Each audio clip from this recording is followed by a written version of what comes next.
The grand palace of Silvermont stood silent under the pale moonlight. Its white marble walls seemed to glow like a sleeping giant. Inside, in a room decorated with golden mirrors and velvet curtains, Princess Victoria stood before her reflection. She was beautiful, but tonight her face showed worry and sadness. Her fingers trembled as she touched the old necklace around her neck. This was not an ordinary necklace. This necklace had a story, a dark story that only a few people in the kingdom knew. Princess Victoria was not supposed to wear this necklace. It belonged to her cousin, Princess Eleanor. Eleanor was the queen's favorite daughter. She was kind, gentle, and loved by everyone in the kingdom. But Victoria, she was different. She was strong, intelligent, but people often forgot her. She lived in Eleanor's shadow, always standing behind, always watching, always waiting.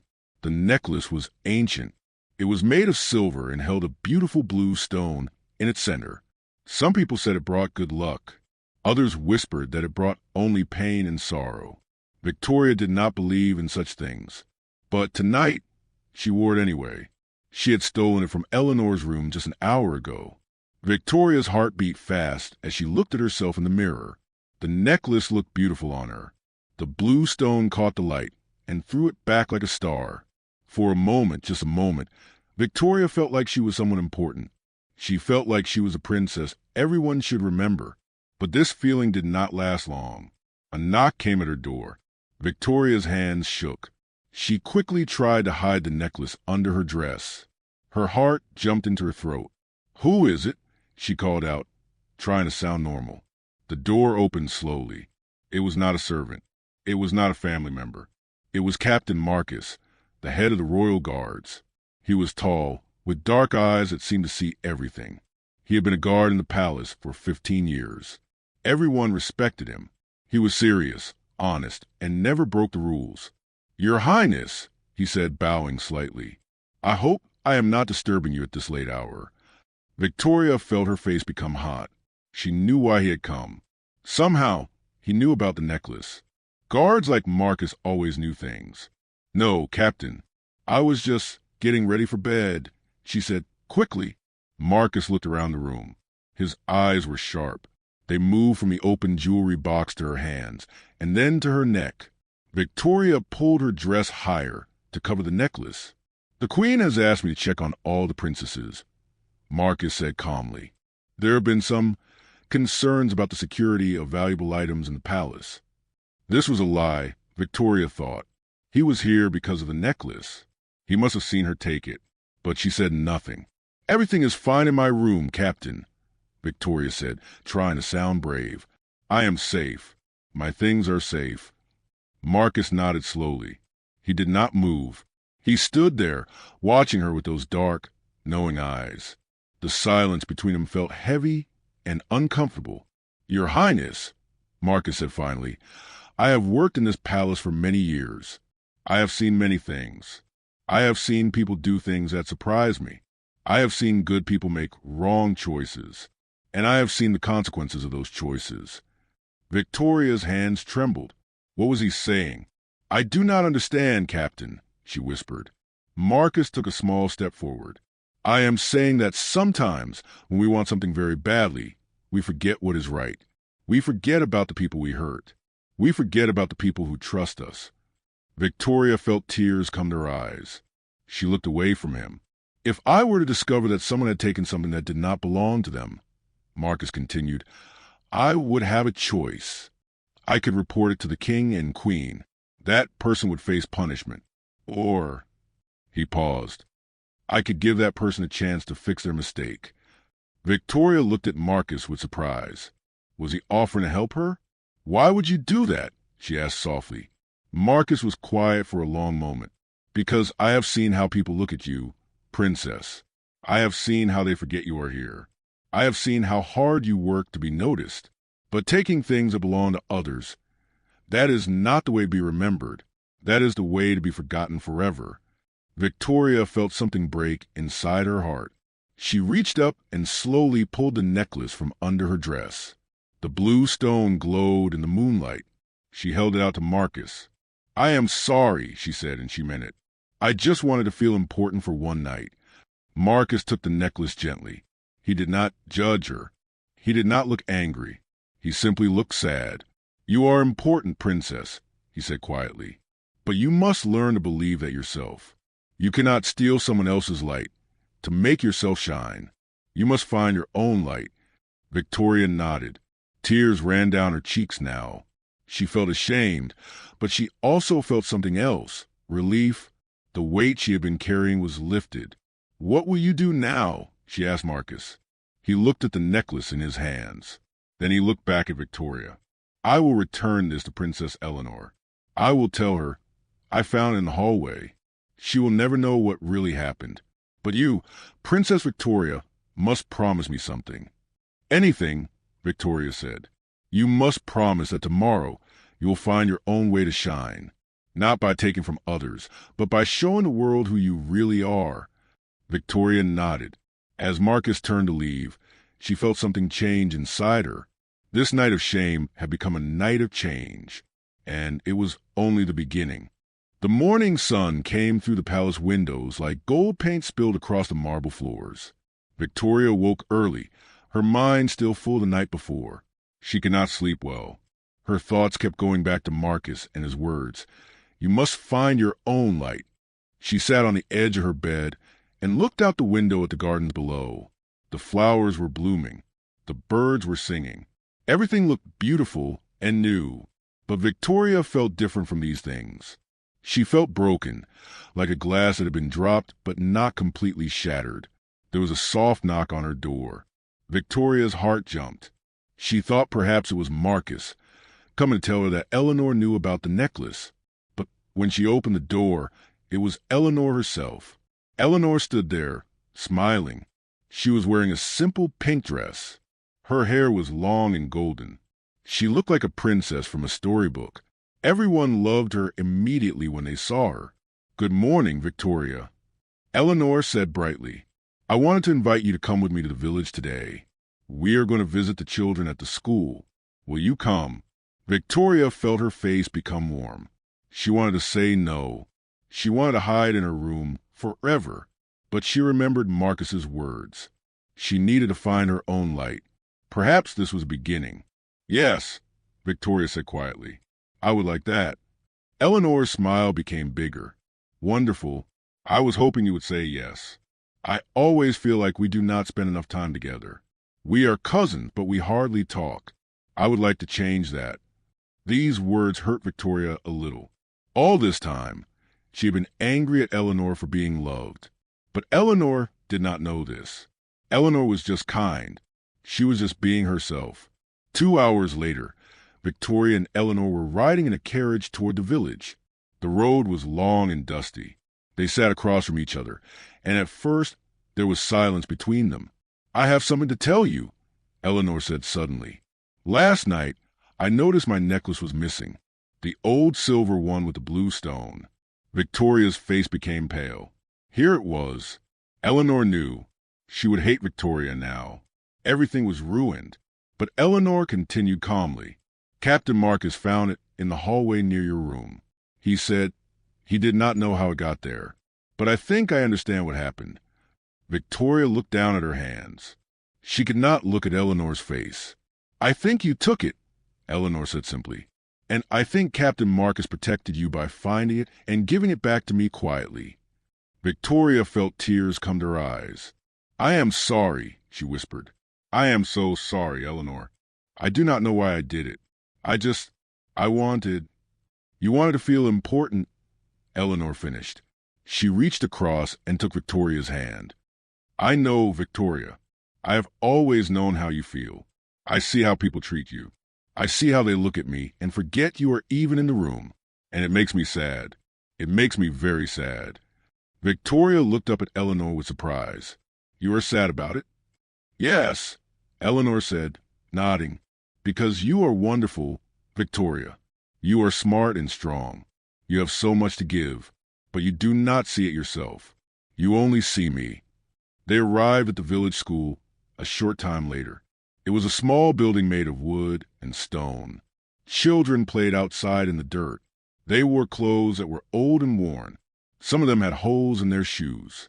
but they were smiling and playing happily. Eleanor and Victoria got down from the carriage. Immediately, the children came running toward them. They were excited to see the princesses. Eleanor bent down and hugged them, giving them candy and gifts from the carriage. But Victoria noticed something different. A small girl, about 7 years old, stood alone near the school building. She did not run to Eleanor like the others. Instead, she watched quietly. She seemed shy and scared. Victoria walked toward this girl slowly. "Hello," she said gently. "What is your name?" "Anna," the girl said very quietly. "Anna, that is a beautiful name," Victoria said, sitting down on the ground so she was at the same level as the girl. "Why are you not playing with the other children?" Anna looked down at her feet. "I am not like them. I do not have nice clothes. I do not have a family. The other children do not want to play with me." Victoria felt something move in her heart. She understood this feeling. She understood what it was like to be forgotten, to be left alone, to feel like you did not belong. "Come," Victoria said, standing up and offering her hand to Anna. "Let me show you something." Victoria took Anna to where Eleanor was playing with the other children. She sat down right in the middle of the circle, pulling Anna to sit next to her. "Everyone," Victoria said loudly, "I want to tell you a story. It is a true story about a girl named Anna who is the bravest girl I have ever met." All the children looked at Victoria with interest. Even Eleanor paused to listen. "This girl has no family, but she does not cry all day," Victoria continued. "She wears old clothes, but her heart is clean and pure. She stands alone, but she is not afraid. Do you know why? Because she has light inside her. A light that no one can take away. A light that comes from her own strength." As Victoria told this story, she looked at Anna. The little girl's eyes became bigger. A small smile appeared on her face. "The most important thing to remember," Victoria said, "is that you do not need other people to see your light to know it is there. Your light is real. Your light is important. And anyone who does not see it, that is their loss, not yours." When Victoria finished the story, something magical happened. The other children gathered around Anna, wanting to hear more about her. They asked her questions. They wanted to be her friend. Anna's small face became bright with happiness. Eleanor watched Victoria with new eyes. She saw something she had never seen before. Her cousin, the forgotten princess, becoming someone important to a small, lonely girl. Later, in the carriage on the way home, Eleanor said, "Thank you, Victoria." "For what?" Victoria asked. "For showing me that being important is not about being loved by everyone.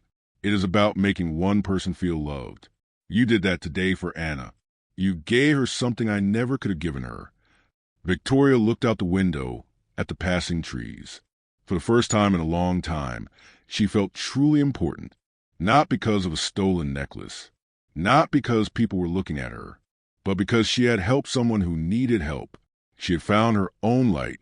2 weeks had passed since Victoria's visit to the village school. The palace felt different now. The halls seemed brighter. The servants smiled at Victoria when she walked past them. Even the king and queen had noticed something special happening with their forgotten princess. Victoria spent her days helping people. She worked with the servants in the kitchen, learning how to make bread and soup. She spent time in the library, organizing books and reading stories to the palace staff.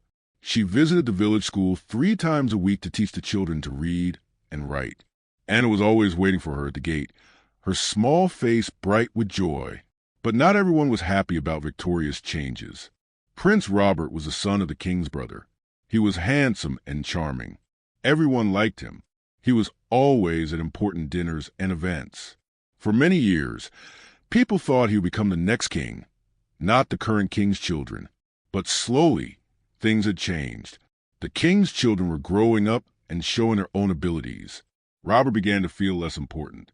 He began to feel forgotten, just like Victoria had felt. One afternoon, Robert saw Victoria walking through the palace gardens. She was carrying fresh flowers to put in the halls. She was smiling and humming a small song. Robert watched her from behind a marble pillar. Something dark and angry grew in his heart. "Excuse me, cousin," Robert said, stepping out from behind the pillar. May I speak with you? Victoria turned, surprised. Robert rarely spoke to her. He usually ignored her like everyone else did. Of course, Robert, Victoria said warmly. How are you today?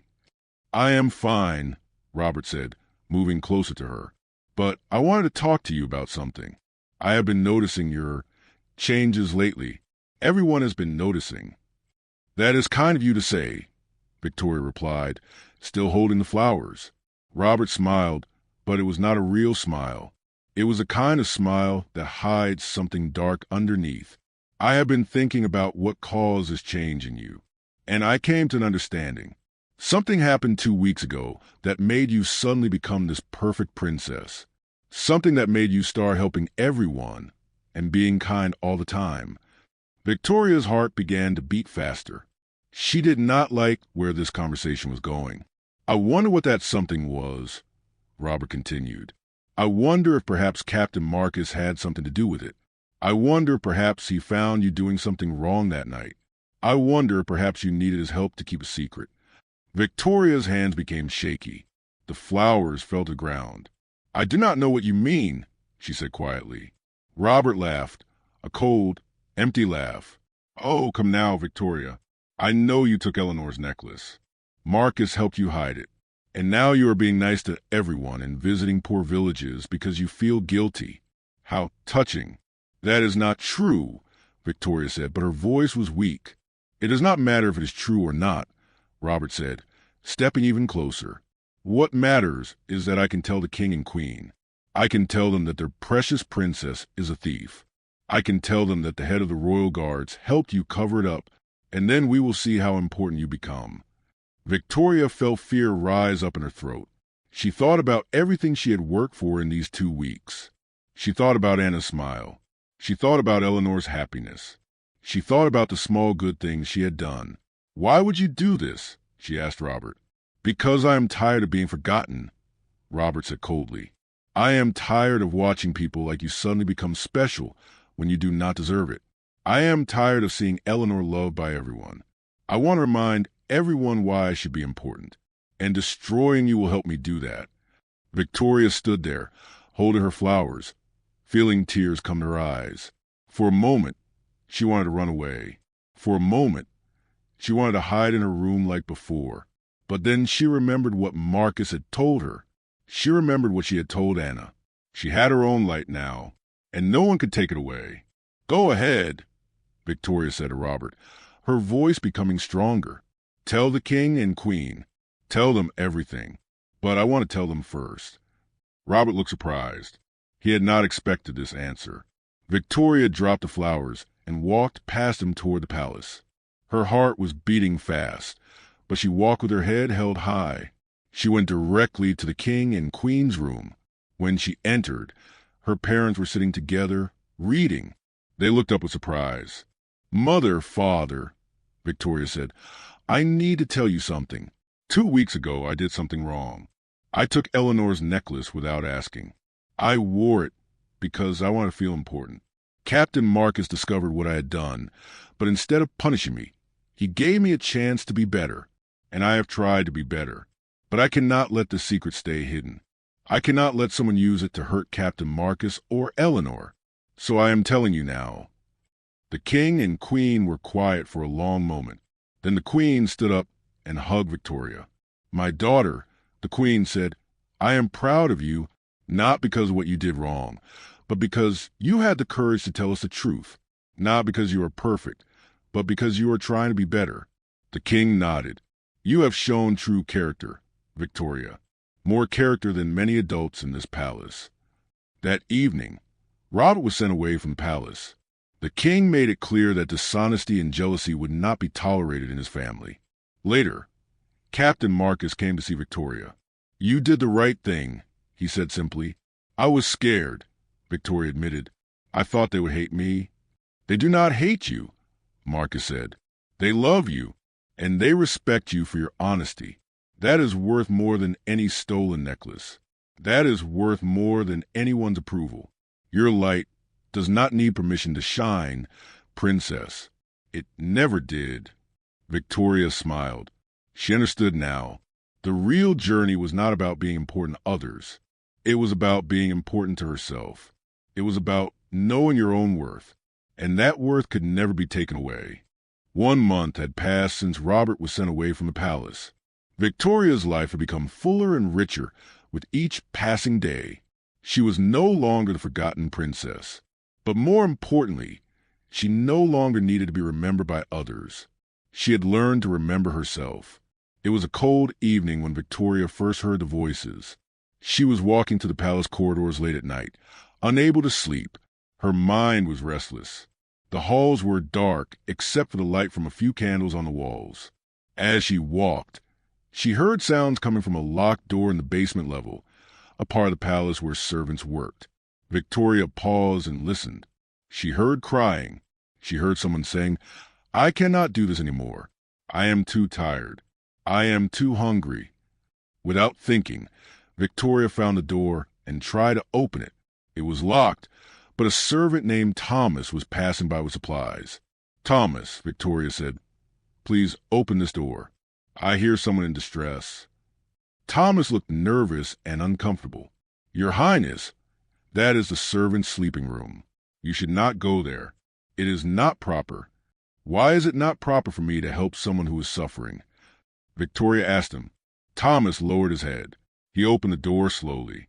Inside, Victoria saw something that made her heart break into pieces. The room was dark and cold. There was almost no light.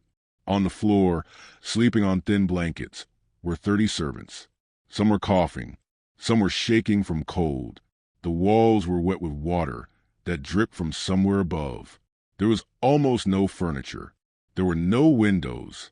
It smelled bad, like sickness and sadness. An old woman sat in the corner, crying quietly. Her name was Martha. She had worked in the palace for 40 years. "Martha," Victoria said, kneeling beside her, "why are you sleeping here, in this cold, dark place?" Martha looked up at Victoria with surprise and shame. "Your Highness, please, you should not be here. This is not your place." "Tell me," Victoria said gently.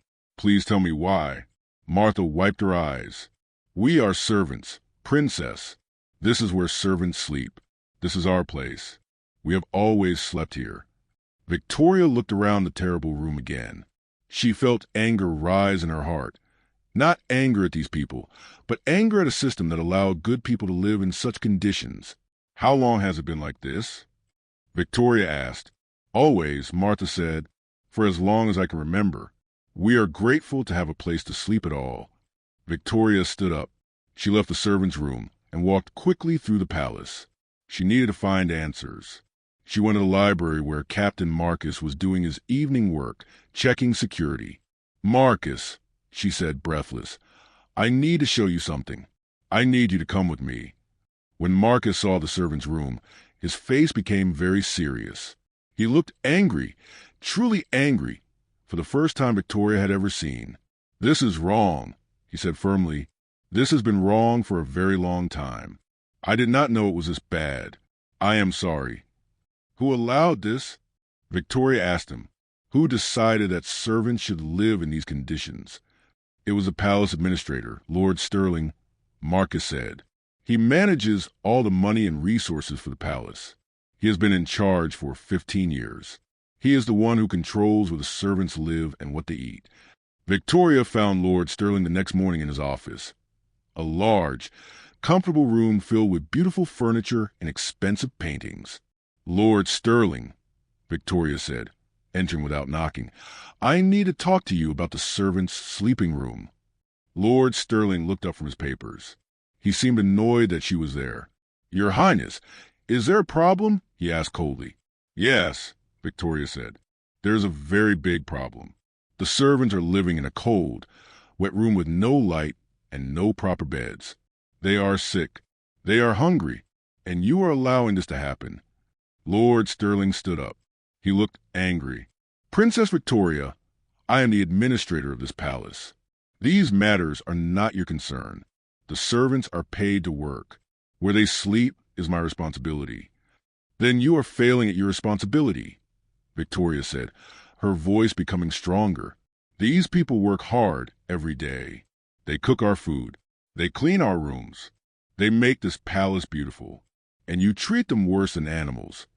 This is how it has always been done, Lord Sterling said coldly. This is how servants are treated. This is a tradition. Tradition does not make cruelty right, Victoria said. She turned to leave. I am going to speak to my father. I am going to tell him everything I saw. When Victoria spoke to the king that evening, he became very serious. He went immediately to see the servants' room. When he came back, his eyes were filled with sadness and shame. This ends today, the king said.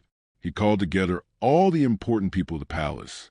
He announced that the servants would be moved to clean, warm rooms. He increased their pay. He made sure they would receive better food and proper care. Lord Sterling was removed from his position. He was sent away from the palace with only a small amount of money, far less than he had stolen from the palace over many years. But the most important change happened in Victoria's heart. She realized that finding her own light was not just about helping one person, like Anna. It was about seeing suffering in the world and doing something about it. It was about using her position and her voice to help those who had no voice. The servants thanked Victoria many times, but she told them something important. You do not need to thank me, she said.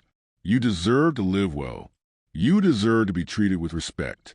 You deserve to be seen and valued. I am just helping to give you what should have always been yours. Martha came to her with tears in her eyes.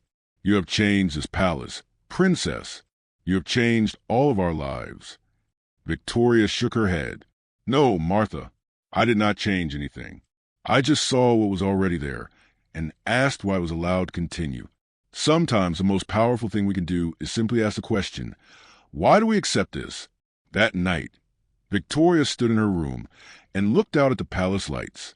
She thought about how far she had come, from a girl who wanted to steal a necklace to feel important, to a woman who helped free people from suffering. She understood now that true light does not shine for yourself. True light shines for others. True light reveals what is hidden. True light brings change. And it was just beginning. 3 months had passed since the servants were freed from their terrible conditions. The palace had changed in many ways. The servants' rooms were now clean and bright. There was laughter in halls where there had only been sadness before. And Victoria was no longer a forgotten princess. She was becoming a legend. But on this particular morning, Victoria woke with a strange feeling in her heart. She could not explain it. It was not sadness. It was not happiness. It was something else, something like the feeling before a great storm arrives. She went down to breakfast in the main dining room. The king, the queen, and Eleanor were already there. They looked serious and quiet. Good morning, mother, father, Eleanor, Victoria said, sitting down. Is something wrong? The king looked at the queen. The queen nodded slowly. Victoria, the king said, we have received a visitor. He arrived from the northern kingdom this morning. He is a prince named Daniel, and his father, the king of the north, has sent him with a proposal. Victoria did not understand. What kind of proposal, father? Eleanor reached over and took Victoria's hand. She squeezed it gently. They wish for you to marry their prince, the queen said softly. They have heard of your kindness and your wisdom. They believe you would be a good queen for their kingdom. They are asking for you to go to the northern kingdom as a bride. Victoria felt the world become very still. For a moment, she could not breathe. I do not know this prince, Victoria said quietly. I do not know the northern kingdom.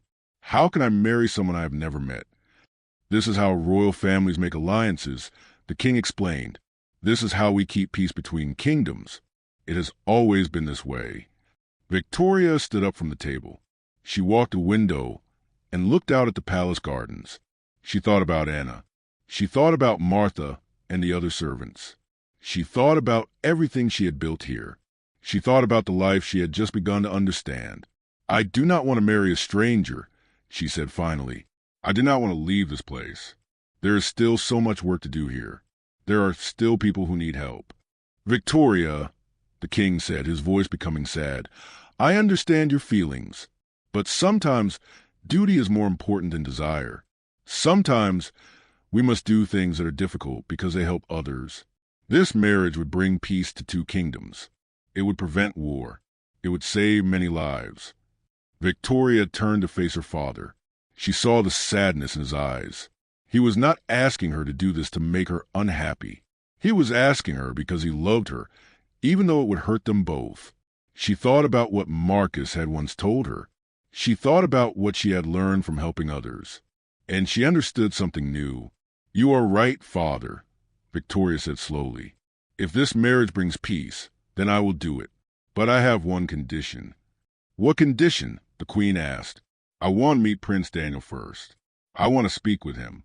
I want to understand him and his kingdom before I make this decision." The king nodded. "That is fair. Prince Daniel is waiting in the palace. You may speak with him." Prince Daniel was waiting in the grand hall. He was tall, with kind eyes and a gentle smile. He did not look like Victoria had expected. He looked nervous, just as nervous as she felt. "Your Highness," he said, bowing, "I am honored to meet you." "Come," Victoria said. "Let us walk in the gardens. I do not want to talk in this formal place." As they walked through the palace gardens, Victoria told Prince Daniel about her journey. She told him about stealing the necklace. She told him about finding her own light. She told him about the servants and Anna and everything she had learned. Prince Daniel listened carefully. He did not interrupt. When Victoria finished, he spoke. "I have heard many stories about you, Princess Victoria," he said. "But these stories you have told me are more important than any story I have heard. They tell me who you really are." "And who am I?" Victoria asked him. "You are someone who makes the world better," Daniel said. "You are someone who sees suffering and tries to fix it. You are someone who is brave enough to be honest about her mistakes. You are someone worth knowing. You are someone worth building a life with." Victoria stopped walking. She looked at Prince Daniel carefully. "Are you saying you want to marry me, even knowing who I really am?" "Yes," Daniel said. "My kingdom is not perfect. We have servants who are not treated well. We have poor people who need help. We have systems that are unjust. I have wanted to change these things, but I have felt alone. I thought I could not do it by myself. But if I married someone like you, someone who understands how to make real change, perhaps together we could build something better." Victoria felt tears come to her eyes. "You do not want to marry a perfect princess. You want to marry someone who will help you change your kingdom?" "Yes," Daniel said. "That is exactly what I want." Victoria smiled for the first time that morning. "Then I will marry you, Prince Daniel. Not because I've been told I must, but because I want to, because I believe we could do good things together." A week later, there was a grand wedding in the palace. The entire kingdom came to celebrate. Anna was there in a beautiful dress, sitting with Martha and the servants. Eleanor was Victoria's bridesmaid, smiling with genuine happiness. Captain Marcus stood with the guards, watching over everything with his careful eyes. As Victoria walked toward Prince Daniel, she thought about the journey that had brought her here. She thought about the girl who had stolen a necklace because she wanted to feel important. She thought about how that one small mistake had led her to discover who she really was. When Victoria and Daniel joined hands, the king stepped forward with something in his hands. It was the silver necklace with the blue stone, the necklace that had started everything. "This necklace caused you pain once," the king said. "But you have learned that we do not need things to make us important. We are important because of who we are and what we do. I want you to take this necklace with you to the northern kingdom. Let it remind you always of how far you have come." Victoria took the necklace and held it to her heart. That evening, as she prepared to leave for her new kingdom, Victoria stood one more time in her old room. She looked in the mirror, the same mirror where she had stood 3 months ago, a sad girl who felt forgotten. But the girl looking back at her now was different. She was stronger. She was wiser. She had found her light, and nothing could ever take it away. As her carriage pulled away from the palace, Victoria looked back one last time. She saw the palace lights shining in the darkness. She saw Captain Marcus standing at the gate. She saw Eleanor waving from the window. And she understood something that no one had ever taught her. The true crown is not made of gold or jewels. The true crown is made of courage, kindness, and the strength to become who you are meant to be. It is earned not by birth, but by choices.